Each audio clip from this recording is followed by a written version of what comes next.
কলাকানন শিল্প ও সাংস্কৃতিক গ্রুপের ইউটিউব চ্যানেলে আপনাদের সকলকে স্বাগতম। আমরা টিম কলাকানন, আর আমাদের অন্যান্য বিভাগের মধ্যে অন্যতম এই বিভাগ কাহিনী বাহিনী। রহস্য, রোমাঞ্চ, প্রেম, কৌতুক এবং ভয়ের সাথে জুড়ে থাকুন আমাদের এই কাহিনী বাহিনী সিরিজের সাথে।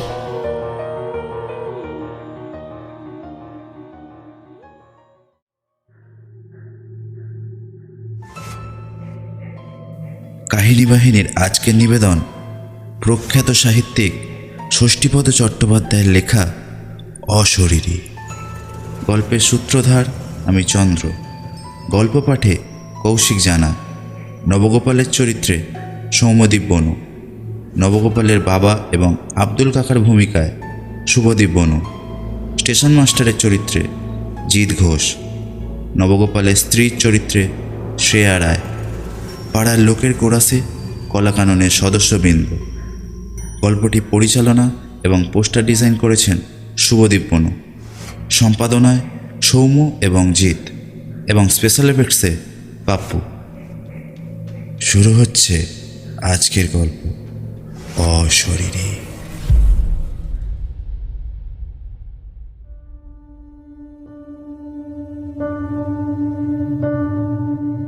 বর্ধমান সাহেবগঞ্জ লুপে গুসকরা নামে একটা স্টেশন আছে।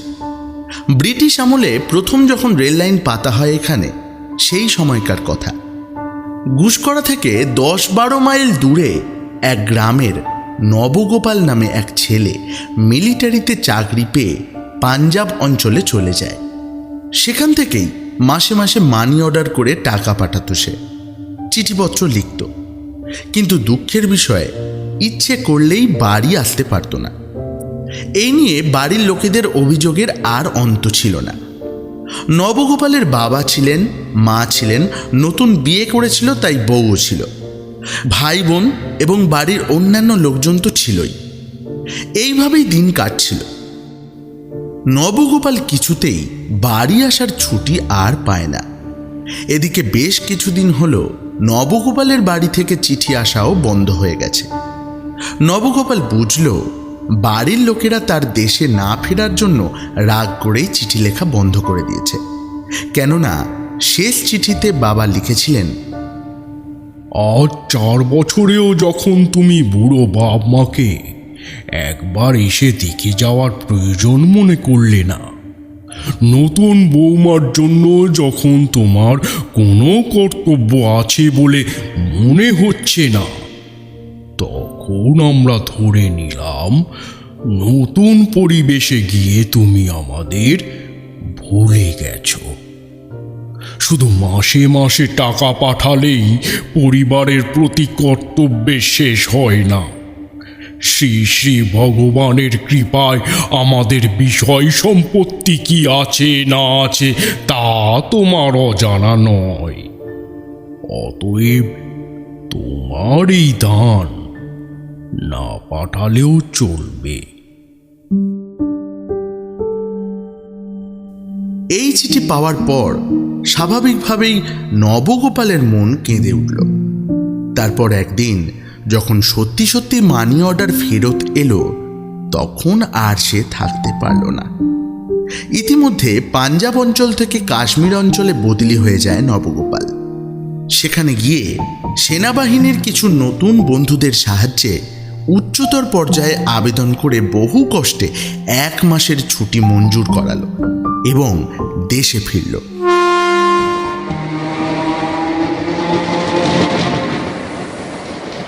আসবার আগে একটা চিঠিও লিখল বাড়িতে। চিঠিতে লিখে দিল, অমুক দিন আমি গুসকরায় পৌঁছচ্ছি। স্টেশনে আব্দুল কাকা যেন আমার জন্য গাড়ি নিয়ে অপেক্ষা করে।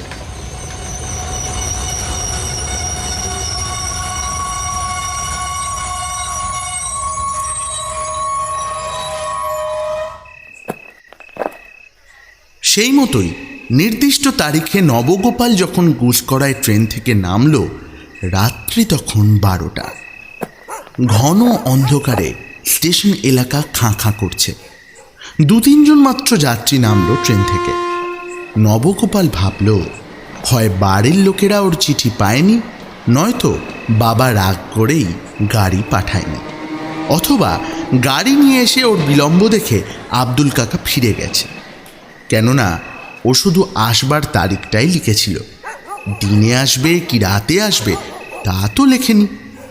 কেননা তখনকার দিনে ওই দূর দেশ থেকে নির্দিষ্ট সময়সূচি নির্ধারণ করে ঠিক সময়টিতে আসা এত সহজ ছিল না। তাই স্টেশনে আব্দুল কাকাকে না দেখে হতাশ হয়ে পড়ল সে। নতুন স্টেশন মাস্টার নবগোপালকে দেখে জিজ্ঞেস করলেন, কি ব্যাপার, আপনি কি কারোর জন্য অপেক্ষা করছেন নাকি? হ্যাঁ, আমার বাড়ি থেকে গাড়ি নিয়ে লোক আসবার কথা ছিল, কেন এলো না তাই ভাবছি। অথবা এসে ফিরে গেল কি না। না, এসে ফিরে যায়নি। কেননা আমি তো সব সময় এখানে আছি, আমি কোনো গাড়িকেই অপেক্ষা করতে দেখিনি। তাহলে কি ওরা চিঠি পায়নি আমার? তাই হবে। তো আপনার বাড়ি এখান থেকে কত দূর? অনেক দূর, 10-12 মাইল। ওরে বাবা, তবে তো হেঁটে যাওয়াও চলবে না। না না, দিনমানে হলে যেতাম, এই রাত্রে কখনো নয়। ভূতের উপদ্রব আছে, চোর ডাকাতের ভয় আছে, ঠ্যাঙাড়ের উৎপাত আছে। তাহলে তাহলে একটা কাজ করুন, আজ আর কোনো ট্রেন তো আসবে না। আমি অফিস ঘরের চাবি দিয়ে আমার কোয়ার্টারে শুতে যাচ্ছি। আপনি বরং ওয়েটিং রুমে শুয়ে রাতটুকু কাটিয়ে দিন, তারপর সকালে দেখি আপনার জন্য কি করতে পারি। যদি কারুর গরুর গাড়ি একটা পাই তো বলে কই দেব। পেলে ভালো, নইলে হাঁটা দিতেও আমার আপত্তি নেই। এই বলে সে ওয়েটিং রুমেই কাঠের বেঞ্চির ওপর লম্বা হয়ে শুয়ে ছাড় পোকার কামড় খেতে লাগলো।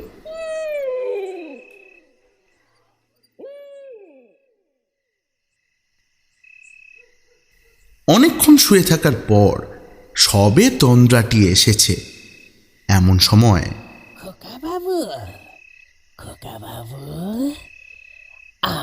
খোকা বাবু। আরে, আব্দুল কাকা! পরিচিত কণ্ঠস্বর শুনে উঠে বসল নবগোপাল। কতক্ষণ এসেছেন আপনি?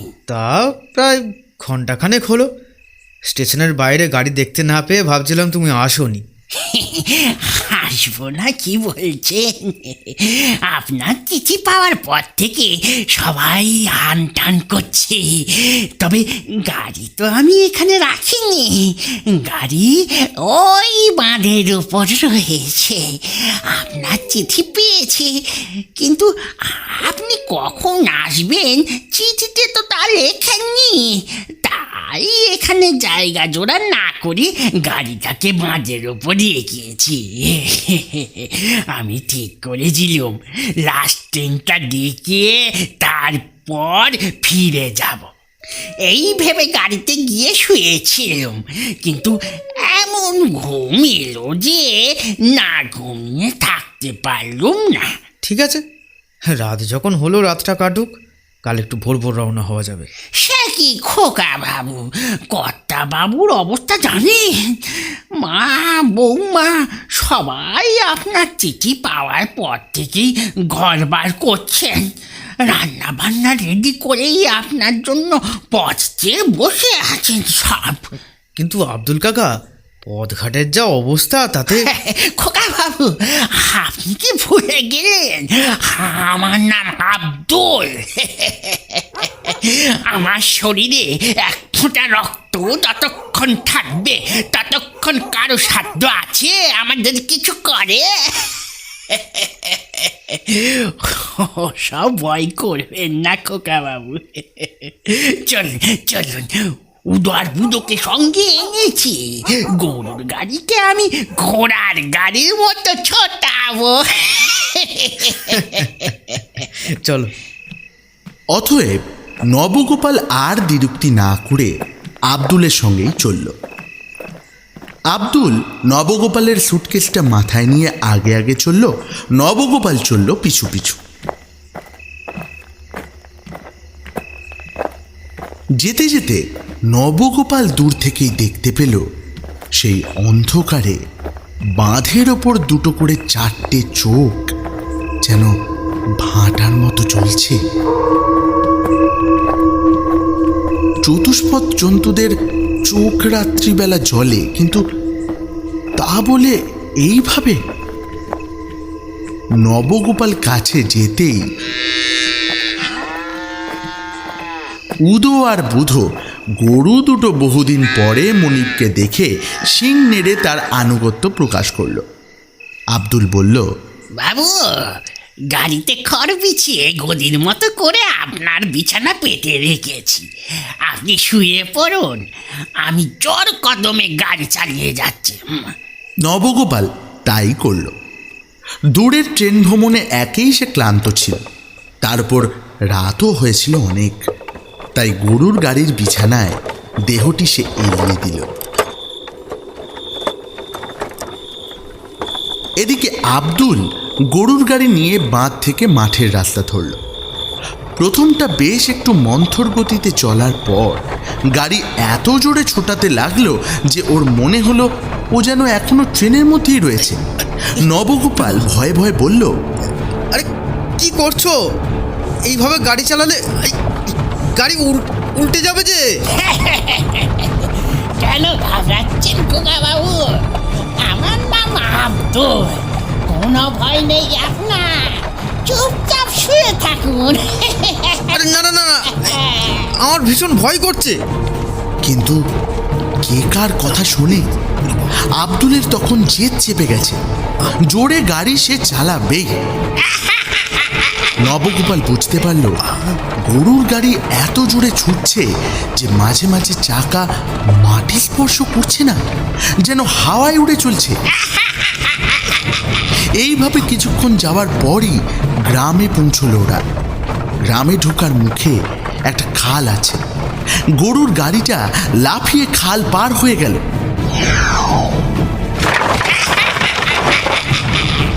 নবগোপাল আর নবগোপালের মধ্যে নেই তখন। সে বুঝতে পারল কার পাল্লায় পড়েছে সে। এখন ভালোই ভালোই বাড়ি পৌঁছলে হয়।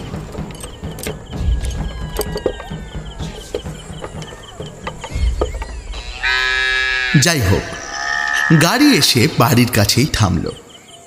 সাবেককালের দোতলা মাঠ কোঠা, পাঁচিল দিয়ে ঘেরা, বেশ বড় সড়ো। নবগোপাল গাড়ি থেকে নামলে আব্দুল বলল, অনেক রাত হয়ে গেল খোকা বাবু, আপনি ভেতরে যান, আমি গরু দুটো গোয়ালে রেখে আসি।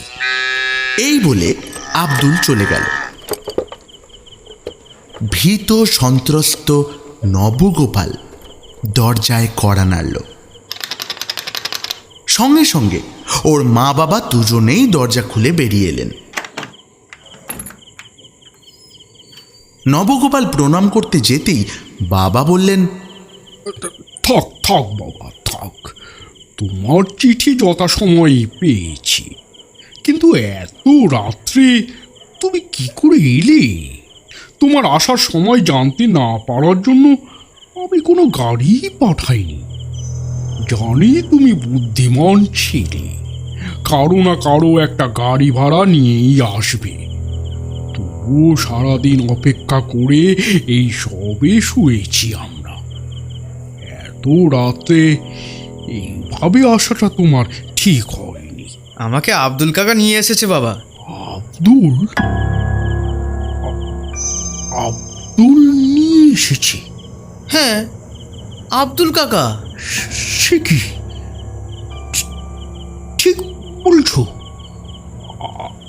আব্দুল নিয়ে এসেছে তোমাকে, না অন্য কেউ? না বাবা, অন্য কেউ নয়, আব্দুল কাকাই নিয়ে এসেছে আমাকে। আমাকে ভুল দেখবো? খেলে? কেন, গরুর গাড়িতে উদু আর বুধো। থাক থাক, আর বলতে হবে না। আব্দুল আমাদের বহুদিনের পুরনো লোক, সে তার উপযুক্ত কাজই করেছে। তবে তবে বাবা, একটা কথা কি জানো? আব্দুল আর বেঁচে নেই।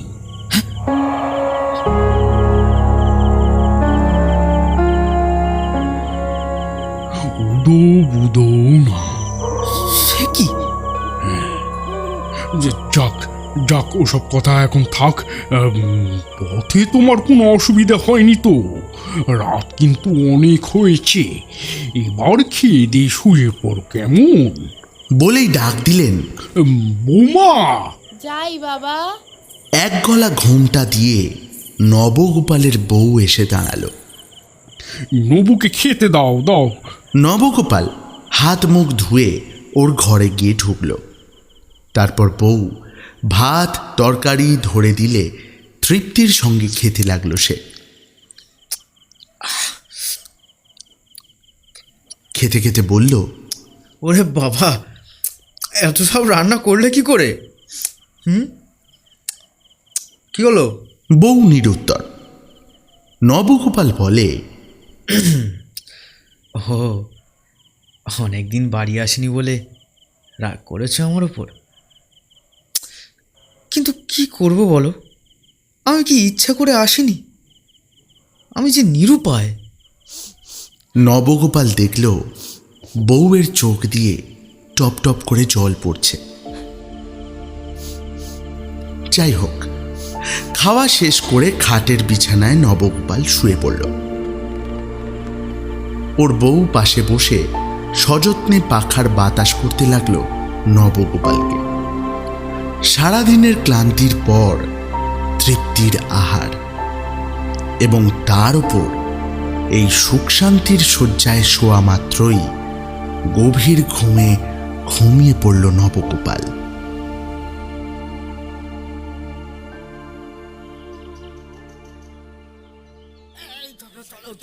ঘুম ভাঙল পরদিন সকালে লোকজনের চেঁচামেচিতে। কে যেন নাম ধরে ডাকলো। ঘুম ভাঙতেই নবগোপালও হকচকিয়ে গেল। দেখল অর্ধভগ্ন ঘরে অপরিচ্ছন্ন ধূলি ধূসরিত খাটের ছেঁড়া বিছানায় সে শুয়ে আছে। ঘরের চারদিকে ঝুল মাকড়সার জাল। হতচকিত নবগোপাল জানলার কাছে গিয়ে দাঁড়াতেই ওর পরিচিত লোকজনেরা পাশের মাঠ থেকে অবাক হয়ে ওর দিকে তাকিয়ে বলল, নবা তুই তুই কখন এলি? নবগোপাল জড়ানো গলায় বলল, কাল রাত্রে। ঠিক আছে, তুই ওখানেই থাক, হ্যাঁ আমরা গিয়ে তোকে নিয়ে আসছি। এই বলে সকলে দরজা ভেঙে ভেতরে ঢুকে নবগোপালকে বাইরে নিয়ে এলো। নবগোপাল কান্না ধরা গলায় বলল, আমার ঘর বাড়ির এরকম অবস্থা কেন? আমার মা বাবা, আমার ভাইয়েরা, আমার বউ কোথায়? এই তুই কি কিছুই বুঝতে পারছিস না? কিছুই বুঝতে পারছি না। সত্যি কি হলো রে? না, আমার আমার গা মাথা সব ঘুরছে। ওরা যে কাল রাতেও এ বাড়িতে ছিল। ওরা কেউ ছিল না রে পাগল, কেউ ছিল না।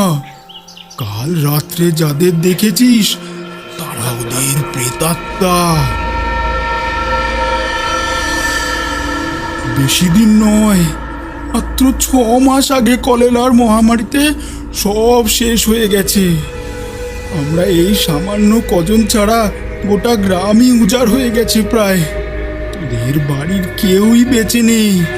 আমরা অনেক চেষ্টা করেছি তোকে খবর দেওয়ার, কিন্তু কোনো নির্দিষ্ট ঠিকানা না থাকায় চিঠি দিতে পারিনি।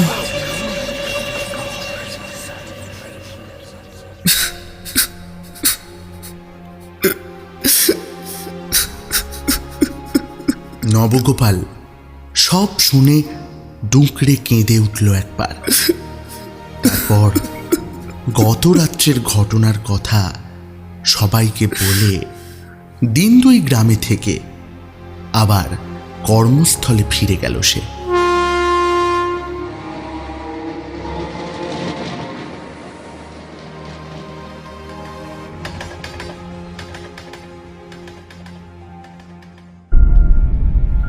শেষ হলো আজকের গল্প অশরীরী। গল্পটি কেমন লাগলো আমাদের জানাতে ভুলবেন না ইউটিউব কমেন্ট বক্সে। ভালো লাগলে গল্পটি লাইক করবেন এবং চ্যানেলটিকে অবশ্যই সাবস্ক্রাইব করে দেবেন। আর বেল আইকনটি প্রেস করতে ভুলবেন না। এছাড়াও আমাদের সাথে জুড়ে থাকতে আমাদের ফেসবুক পেজটি ফলো করতে পারেন, লিংক ডেসক্রিপশনে দেওয়া রয়েছে। খুব তাড়াতাড়ি উপস্থিত হব আরও একটি গল্প নিয়ে। সবাই ভালো থাকবেন, সুস্থ থাকবেন। আমাদের পাশে থাকার জন্য অসংখ্য ধন্যবাদ।